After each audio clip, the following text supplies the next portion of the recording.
بسم اللہ الرحمن الرحیم۔ اللہ تعالیٰ کے بابرکت نام سے شروع جو تمام جہانوں کا رب ہے۔ تیمور رویس وائس چینل کے ناظرین السلام علیکم۔ آج ہم نے اس آواز کی دنیا میں جس واقعے کو جگہ دی ہے وہ ہے حضرت داؤد علیہ السلام اور طالوت بادشاہ۔ حضرت داؤد علیہ السلام بہت نیک، بہادر اور عقل مند انسان تھے۔ ان کو اللہ تعالیٰ نے بنی اسرائیل قوم کے لیے اپنا رسول چن لیا تھا۔ اللہ تعالیٰ نے حضرت داؤد علیہ السلام پر اپنی کتاب زبور نازل کی۔ حضرت داؤد زبور کو اتنے پیارے انداز میں پڑھتے تھے کہ سننے والے جھوم اٹھتے تھے۔ وہ بہت سے خوبصورت طریقوں سے زبور کی تلاوت کیا کرتے تھے۔ جب حضرت داؤد پڑھتے تو نہ صرف انسان بلکہ جانور، پرندے، یہاں تک کہ جنات بھی اسے سننے کے لیے جمع ہو جایا کرتے تھے۔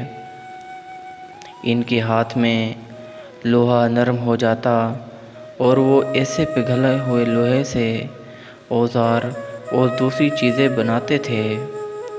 حضرت داؤد نے ساری عمر نہایت سادہ زندگی بسر کی۔ وہ ہمیشہ سادہ لباس پہنتے اور مٹی کے برتن استعمال کیا کرتے تھے۔ ان کا گھر بھی بہت سادہ تھا۔ حضرت داؤد رات کو جاگتے تھے۔ وہ اللہ تعالیٰ کے احکامات پر غور کیا کرتے تھے۔ اللہ تعالیٰ نے زبور میں نازل کیے تھے۔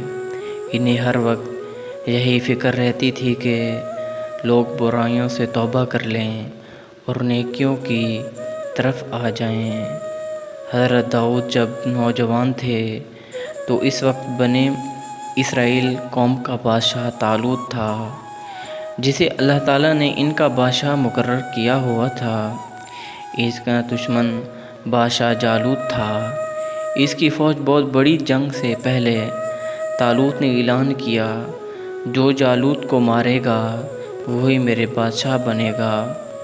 جنگ میں حضرت داؤد علیہ السلام نے اللہ کے حکم سے جالوت کو قتل کر دیا، جس سے جالوت کی فوج کا حوصلہ ٹوٹ گیا اور اس کے ساتھ ہی بنی اسرائیل کی فوج جیت گئی۔